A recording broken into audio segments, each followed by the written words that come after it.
یہ بات بالکل درست ہے کہ ہمارے درس نظامی کے نصاب میں کچھ ایسے اضافوں کی ضرورت ہے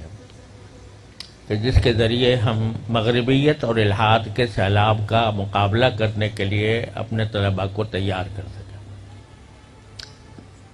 یعنی ایک نعرہ تو یہ بلند کیا جاتا ہے کہ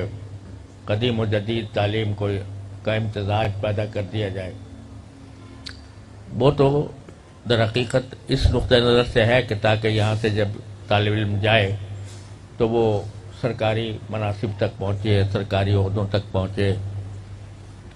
تو یہ تصور تو ہمارے نزدیک درست نہیں ہے کہ اس کا موضوع ہی تبدیل کر دیا جائے درس نظامی کا۔ لیکن ایک عالم کو بحیثیت عالم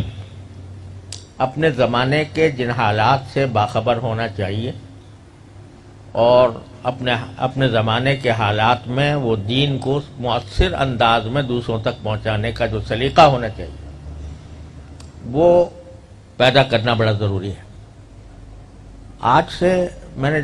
جب وفاق المدارس کی صدارت کی ذمہ داری مجھ پر آئی تو میں نے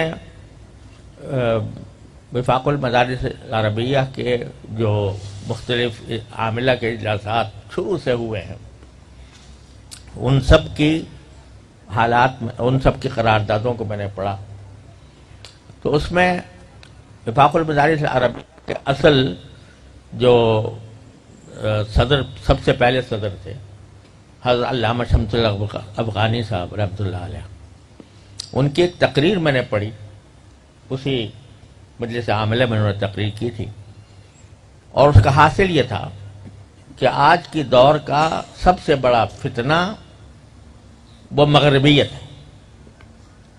یہ لفظ انہوں نے استعمال فرمایا، اور وفاق المدارس عربیہ کو یہ چاہیے کہ اپنے نصاب و نظام کو اس طرح بنائے کہ اس میں مغربیت کی طرف سے جو سیلاب آیا ہوا ہے اس کا مقابلہ کرنے کی استعداد طلبہ میں پیدا ہو۔ یہ آج سے گویا تقریباً وہ سمجھو کہ 50-60 سال پہلے حضرت علامہ شمس افغانی صاحب رحمۃ اللہ علیہ نے یہ بات فرمائی تھی، لیکن اس پر جس طرح عمل ہونا چاہیے تھا ابھی تک نہیں ہو پایا۔ اس کی ایک وجہ یہ تھی کہ پہلے ہمارے جو حضرات اکابر گزرے ہیں جنہوں نے یہی درس نظامی پڑھا ہے تو وہ اتنی دقت نظر کے ساتھ پڑھا تھا اور اس طرح اس کو اپنے اندر سمویا تھا کہ اس میں ایسے اصول خود بخود ان کے ذہن کے سانچے میں آ گئے تھے جن کو مد نظر رکھتے ہوئے دنیا کے ہر اعتراض، ہر شبے کا جواب ہو سکتا تھا۔ اب اگر آپ حضرت نانوتوی رحمۃ اللہ علیہ کی رسائل پڑھیں، دیکھیں حضرت نانوتوی نے جو کچھ تحریر فرمایا یا جو تقریریں کی تھی، تو اگر ان کو دقت نظر سے پڑھا جائے تو اس میں ان موجودہ مغربیت کے فلسفوں کا جواب موجود ہے۔ اسی طرح حضرت حکیم الامت مولانا شبری صاحب تھانوی رحمۃ اللہ علیہ کی جو رسالہ ہے الانتباہات المفیدہ، جو ہمارے ہاں داخل درس بھی ہے، اس کو اگر ٹھیک طرح سمجھ کر پڑھا جائے تو اس میں تمام یہاں تک کہ نئے پیدا شدہ اعتراضات کا بھی جواب موجود ہے، یعنی اس کے اصول بتا دیے گئے ہیں۔ تو وہ حضرات اس کو کافی سمجھتے تھے، لیکن اب ایسی صورتحال پیدا ہو گئی ہے کہ یہ بھی کتابیں بس ایک سرسری انداز سے پڑھ لی اور پڑھا لی جاتی ہیں اور ان کے اندر جو دقائق یہاں ہیں اور ان کی تطبیق جس طرح موجودہ افکار کے اوپر ہو سکتی ہے اس کی تفصیلات میں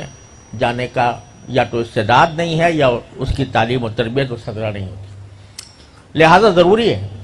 کہ ہم اپنے نصاب کے اندر ایسی چیزیں شامل کریں جو اس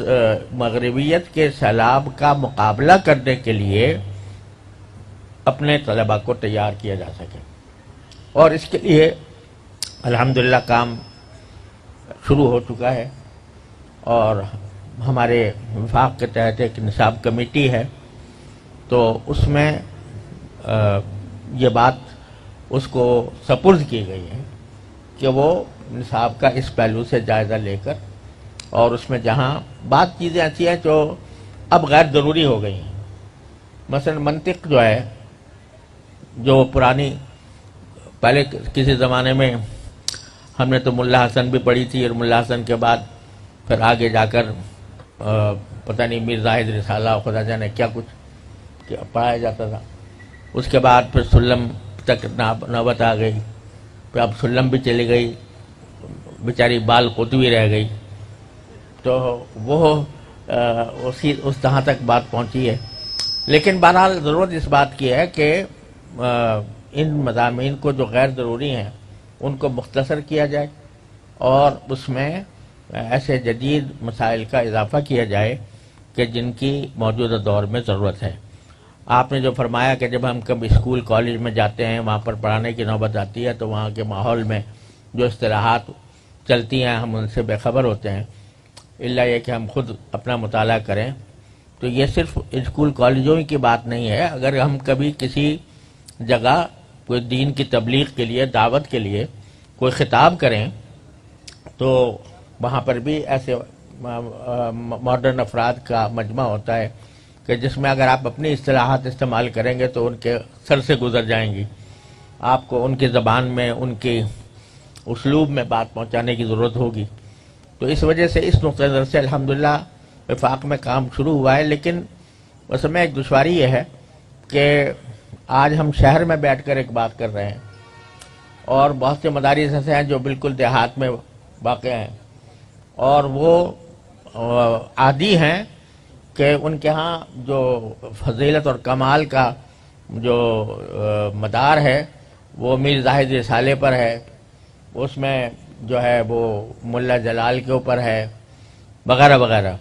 تو جب ان کے سامنے اس قسم کی بات آتی ہے تو ان کو بہت اچنبھی لگتی ہے، اور وہ بعض اوقات اس کی مخالفت بھی کرتے ہیں. لیکن ظاہر ہے کہ حقائق کو نظر انداز نہیں کیا جا سکتا، تو اس کو پیش نظر رکھتے ہوئے ہم انشاءاللہ تدریجاً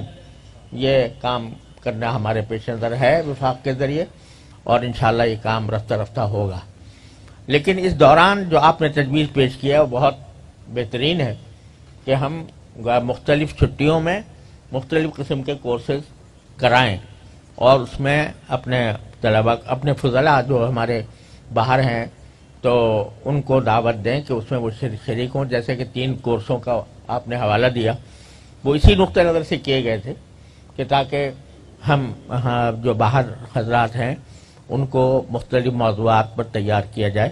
تو انشاءاللہ ہم اس بات کو بھائی سب حضرات دارالعلوم کے اس کو پیش نظر رکھیں، اور آئندہ اسی طرح ہمیں بتا دیں کہ سردیوں کی چھٹیاں کب ہوتی ہیں اور گرم علاقوں میں کب ہوتی ہیں. اس کے حساب سے انشاءاللہ ہم کوشش کریں گے کہ اس قسم کے کورسز یہاں پر تیار کیے جائیں.